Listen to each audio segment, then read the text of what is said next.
à tous et bienvenue dans cette nouvelle vidéo de présentation de répliques. Aujourd'hui je vais vous présenter une réplique en fait que plein de monde a déjà présenté. Et tellement que même CanSeb n'est pas dans les premiers résultats de la recherche YouTube. Alors, de quelle réplique je parle? Bon, cette réplique a déjà été présentée par CanSeb, par Jérôme The French, Blaze39, Purple Blaze et Rambouillet Airsoft Division. Vous voyez toujours pas de quelle réplique je parle? Bon allez, j'arrête le suspense inutile vu que de toute façon vous avez lu le titre de cette présente vidéo. Je vais vous présenter le...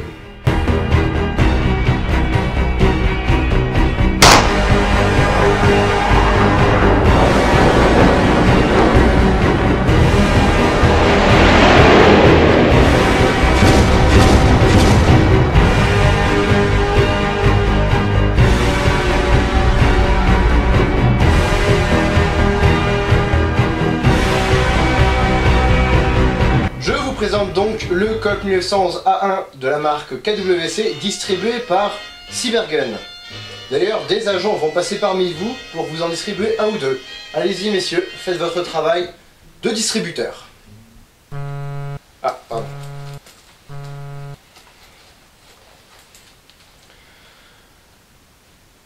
C'était pas drôle, connard.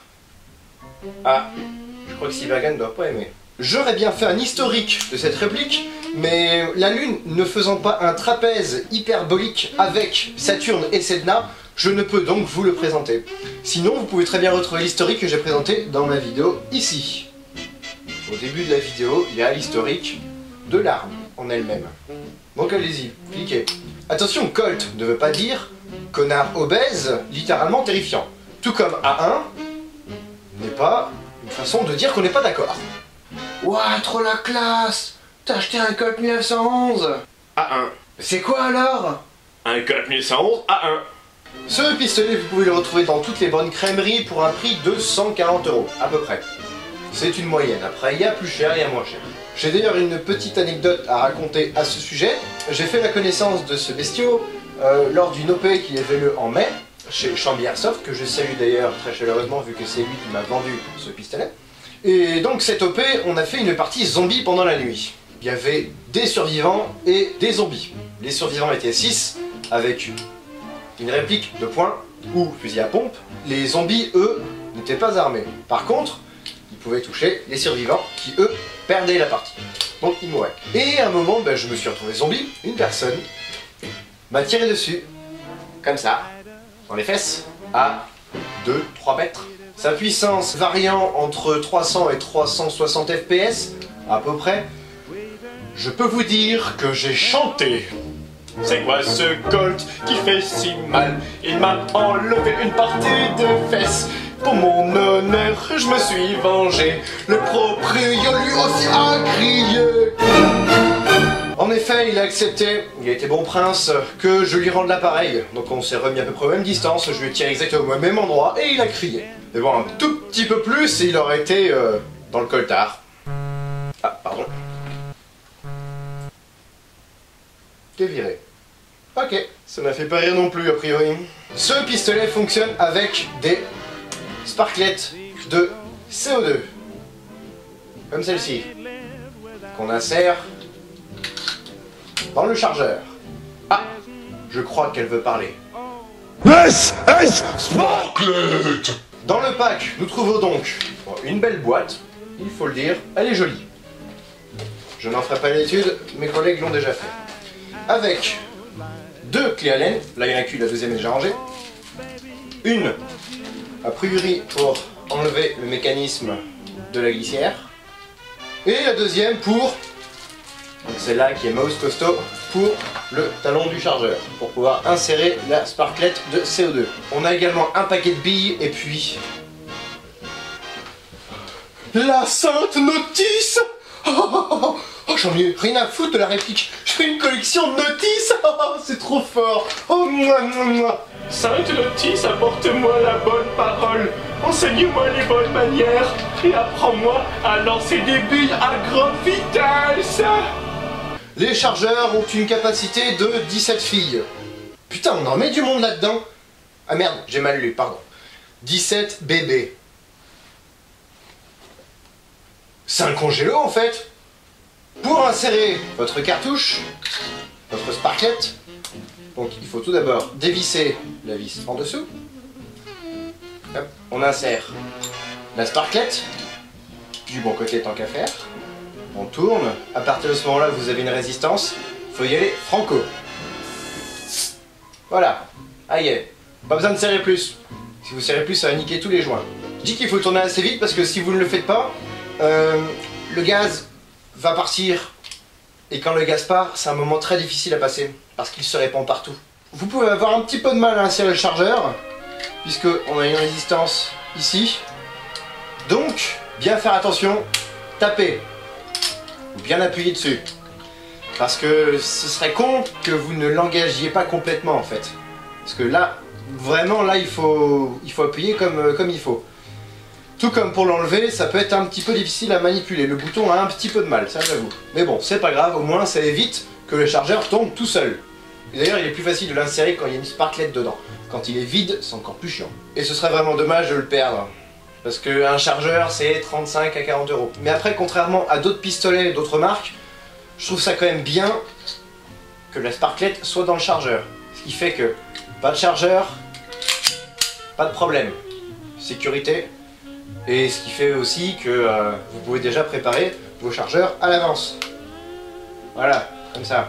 Mais en contrepartie, ça veut dire aussi qu'il ne faut pas avoir plusieurs sparklets engagés. Et j'oubliais, avec une sparklet, on peut tirer entre 2 et 4 chargeurs. Ça dépend de combien de billes vous mettez dans votre chargeur. Et ça dépend aussi de la température extérieure. Mais ce qui est franchement bien, bon, même si vu comme ça, c'est pas très réaliste, mais bon, faut le savoir, c'est que on n'a pas, comme sur les Cageworks, un gros talon de chargeur en dessous, qui massacre le réalisme de la réplique, quand même. Petite anecdote, l'Inokasu, celui qui coûte 1000 balles là, il n'est pas compatible avec ses chargeurs, il est compatible uniquement avec les chargeurs Cageworks, avec le talon de chargeur. What is the fuck? C'est quoi la logique? Ils font un pistolet magnifique en acier tout ça à 1000 €, mais ils font pas de chargeur qui vont avec. La peinture, elle tient pas très bien. C'est KWC.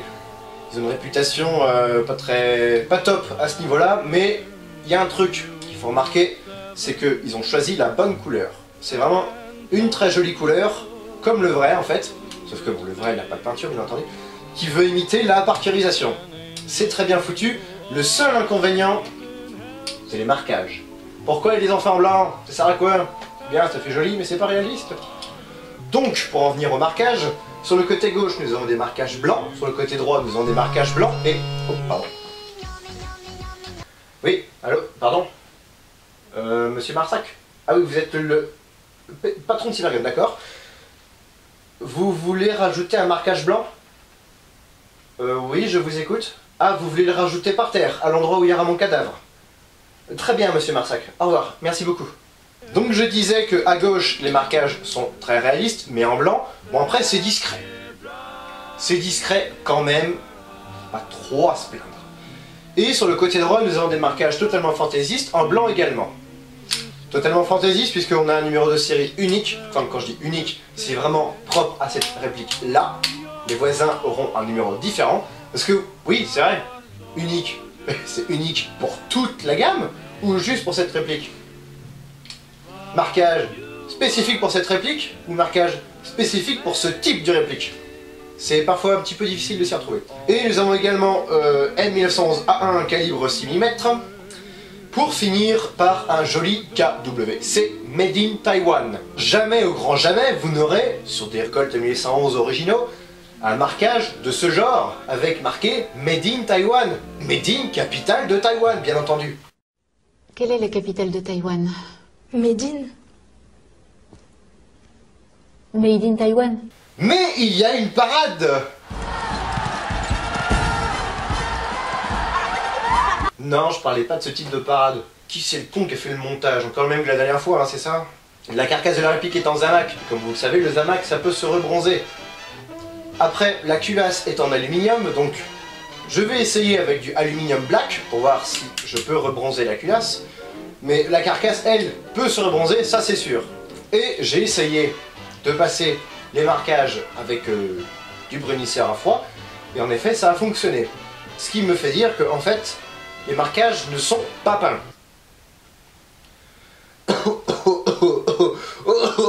Oh mon Dieu, il est nul. Donc au final, après avoir passé du brunisseur, on devine juste les marquages, puisqu'ils sont quand même gravés, mais on ne les voit plus de loin, donc mission accomplie. Le Beaver Tail, qui est ceci, est fonctionnel. On peut aussi l'appeler la pédale de sûreté, qui empêche de tirer. Salut, c'est moi la pédale. Je suis ici pour assurer ta sécurité. Alors pour commencer, tu vas lâcher ce pistolet. Oui, tu le lâches. Maintenant, là. Lâche-le! Attention, le tir se produit même sans devoir armer la culasse au préalable. Par exemple, hop, vous pouvez vérifier, il n'est pas chargé. Je vais armer le chien. Voilà, il a tiré. Ce qui veut dire que s'il y avait une bille dans le canon, elle serait partie. Une bille qui resterait du tir précédent par exemple. Parce que vous n'auriez plus de gaz. Après, la sûreté du côté gauche est fonctionnelle. Ça, c'est normal. Au contraire, ce serait très emmerdant. Et elle bloquera la culasse au passage. Vous connaissez, hein, c'est comme d'habitude. Honnêtement, j'ai pas eu le courage de tester le désarmement du chien comme ça, après l'avoir armé. Parce que je sais pas si le tir va partir ou pas. Et vu le kick qu'il a, j'ai pas envie de laisser un bout de doigt. Donc si vous avez tenté l'expérience, marquez-le dans les commentaires. Mais maintenant j'essaierai pas. Je veux garder mes doigts personnellement. Mais alors pourquoi acheter ce pistolet? Pardon? Arrête de faire le vendeur. Ouais bon d'accord, ok merci. Alors pourquoi il ne faut pas l'acheter? Pardon. Putain, mais tu veux vraiment avoir des problèmes, toi? Sa puissance, comme je vous l'ai dit, elle varie entre 300 et 360 fps. Bon, après, relativisons, 360 fps c'est vraiment au moment où vous insérez la sparklette. Il fait un petit peu chaud. 300 fps c'est vraiment quand la sparklette est finie. Et ça est considéré du coup comme un AEG au niveau de la portée, puisqu'on a une très bonne portée, hein. C'est 35-40 mètres, voire un petit peu plus. Donc pour les distances de sécurité, comme je vous l'ai dit au début, faire attention. 5 mètres, c'est vraiment limite. 10 mètres au moins, vous êtes sûr, il n'y aura pas de problème. Vous ferez pas mal à votre copain d'en face. Il reviendra à jouer avec vous. C'est mieux. Son poids est de 976 grammes. C'est quand même très correct. On a 120 grammes de différence avec le vrai. Le vrai qui sera à vide, bien entendu. Pas chargé avec les 7 cartouches. Il n'y a pas de poids dans les plaquettes, ce qui fait que si vous mettez d'autres plaquettes, celles-ci sont en bakélite, vous ne perdrez pas de poids. Vous en gagnerez même peut-être un tout petit peu avec les plaquettes bois. Après, il y a un truc à savoir pour les plaquettes, c'est que, comme vous pouvez peut-être le deviner, on a un léger creux pour pouvoir laisser passer la sparklette qui a besoin de place pour passer. Ici. Donc, les plaquettes originales d'entrée de jeu ne sont pas compatibles. Il faudra creuser un tout petit peu à l'intérieur du bois pour que ça puisse passer. Donc c'est un truc à savoir, c'est pas beaucoup de boulot à faire, un petit coup de Dremel de chaque côté de la plaquette et c'est bon, mais ça veut dire aussi que cette action est irréversible, c'est-à-dire que si vous mettez des plaquettes originales dessus, vous ne pourrez plus les remettre sur un vrai Colt. Alors pourquoi cette édition 100e anniversaire? Ça par contre, j'ai pas de réponse. Si vous l'avez, ou même vous avez la réponse, n'hésitez pas à me le communiquer. Je pose cette question puisque on n'a aucun signe particulier qui nous dit que c'est l'édition 100e anniversaire sur la réplique en elle-même. À part qu'elle est très jolie, donc voilà. Mais pourquoi ils ont appelé ça le 100e anniversaire? Quelque chose me dit que c'est un argument de vente. Ceci dit, ça fonctionne très bien, la preuve, je l'ai acheté. Mais voici une photo de l'édition 100e anniversaire du vrai Colt, qui est sorti en 2011. Et si je me souviens bien, il est sorti à 1911 exemplaires.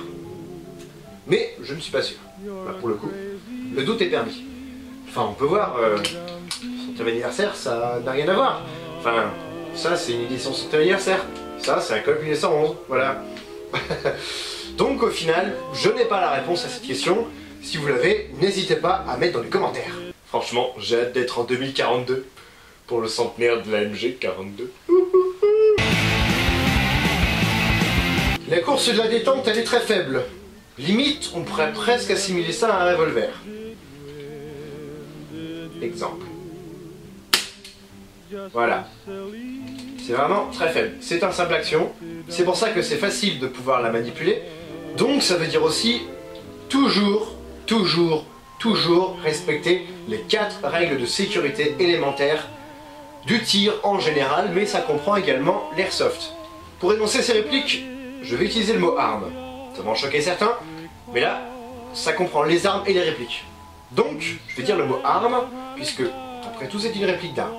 4 règles. La première, le trigger discipline, comme l'appellent certains, ne jamais mettre son doigt sur la détente lorsque les organes ne sont pas alignés avec la cible. Là, je fais un truc très mal, même si elle a sécu, puisque, règle numéro 2, toujours considérer son arme comme chargée, même si elle ne l'est pas. 3e règle, ne jamais diriger le canon vers une cible que l'on ne veut pas détruire. Donc, ça, c'est très mal. Je ne veux pas détruire ma main. Ce serait dommage. Et la dernière règle de sécurité, être sûr de son objectif. C'est d'ailleurs pour ça que les tirs à la libanaise en airsoft sont interdits dans 90% des associations. Puisque vous ne savez pas à quelle distance est exactement l'adversaire. Et donc toutes ces règles pour garantir votre sécurité et celle de vos adversaires. Voilà, cette partie, elle était certes pas drôle du tout, mais elle était très importante. Je tenais vraiment à la faire puisque gérer c'est prévoir. Et mieux vaut prévenir que guérir. Et si vous avez besoin d'aide pour mieux comprendre, je vous invite à cliquer là. Vous verrez, ça peut être marrant. Je profite de cette vidéo pour vous montrer un autre pétard. Je remercie d'ailleurs grandement Cybergun qui me l'a vendu avec une réduction. Je vous en avais déjà parlé dans ma vidéo précédente. Et il s'agit donc d'un dérivé de l'édition 100e anniversaire. C'est l'édition spéciale D-Day. Il y a eu un prototype de fait qui a été diffusé par Cybergun sur leur Facebook. Vous pouvez d'ailleurs le voir en photo ici. Comme vous pouvez le voir, la patine est quand même un petit peu abusive. Tellement qu'on dirait qu'ils l'ont trouvé dans le ventre d'une baleine après qu'elle ait bouffé un Jay mort. T'es contente, hein? Le pack comprend une boîte. Certes basique, mais avec une étiquette sympathique. L'étiquette, c'est une vraie copie de l'original. Nous avons donc une notice, comme d'habitude, c'est exactement la même que celle pour l'édition 100e anniversaire, comme il y a marqué dessus. Nous avons ensuite la fameuse clé Allen, indispensable, un petit sachet de billes et les cheveux de Beyoncé. Nous avons également, bien sûr, dans le pack, le chargeur. Normal. Mais avec ceci, nous avons donc quelques accessoires. Une fiole de sable qui vient de Juno Beach. C'est pas du vrai sable, hein. Enfin, si, c'est du vrai sable, mais il vient pas réellement de Juno Beach. À l'occasion, quand je retournerai en Normandie, je le remplirai avec du vrai sable. Celui-là, je le mangerai, parce que j'ai soif. Nous avons également un étui.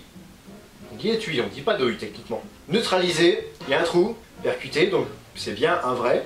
Nous avons également un petit dog tag, porte-clés, quoi, avec marqué Cup 1911 D-Day Edition d'un côté, et on a le cheval Colt de l'autre côté.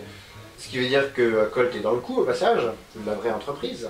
Et enfin, nous avons un Certificate of Authenticity. Authenticity, c'est une ville, c'est ça? Authenticité.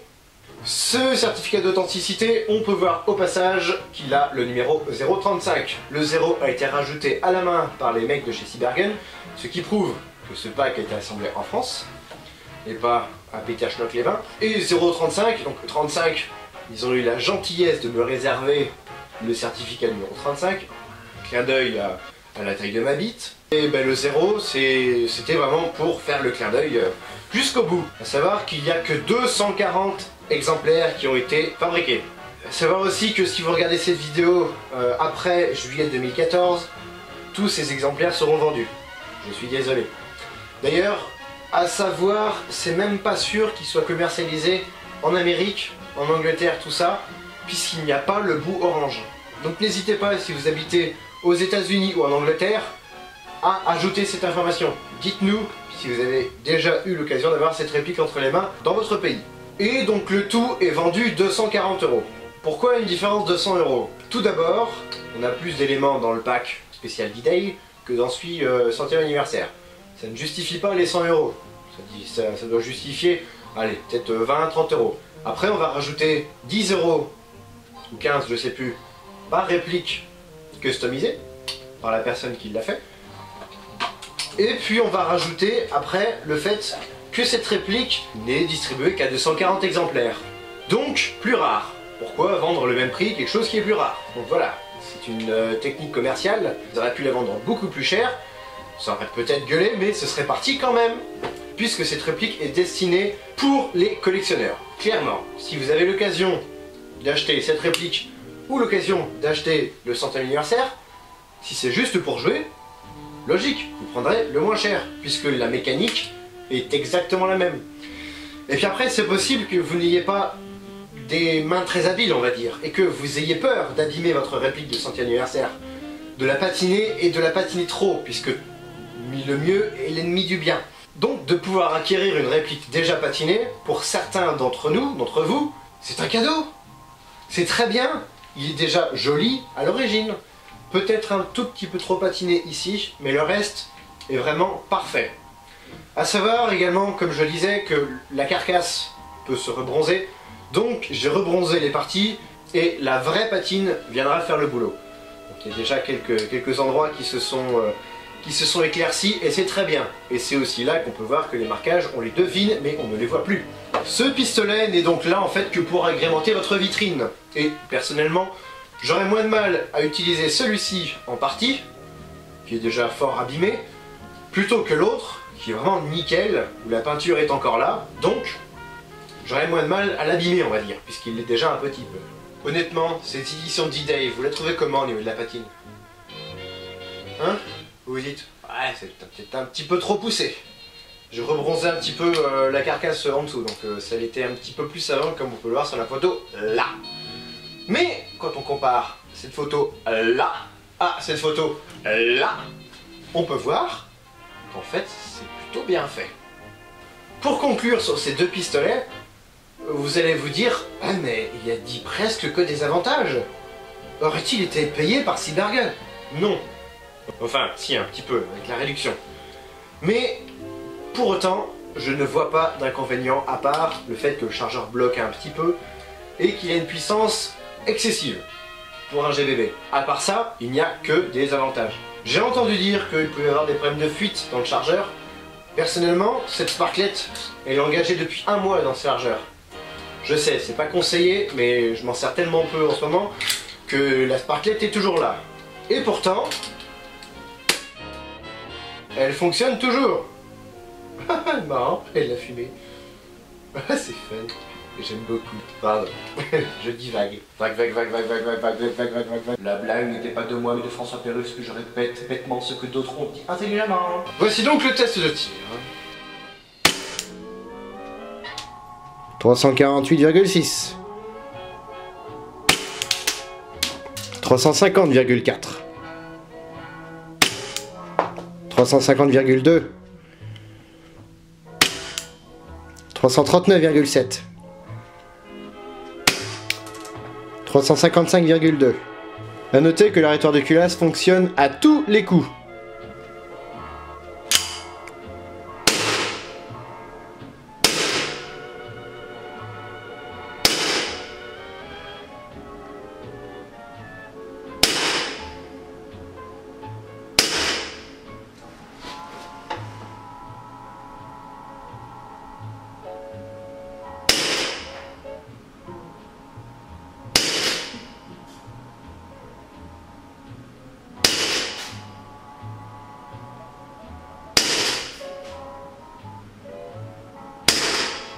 J'espère que cette vidéo vous aura plu. Si c'est le cas, n'hésitez pas à partager cette vidéo, à mettre un pouce vert, à vous abonner à ma chaîne si ce n'est déjà fait. Et je vous donne rendez-vous très prochainement pour la prochaine vidéo de présentation de répliques. Ah, petite question. Je fais quoi là? Juste ça. Transporter la Colt. Qu'est-ce que c'est? C'est ce le Colt il est!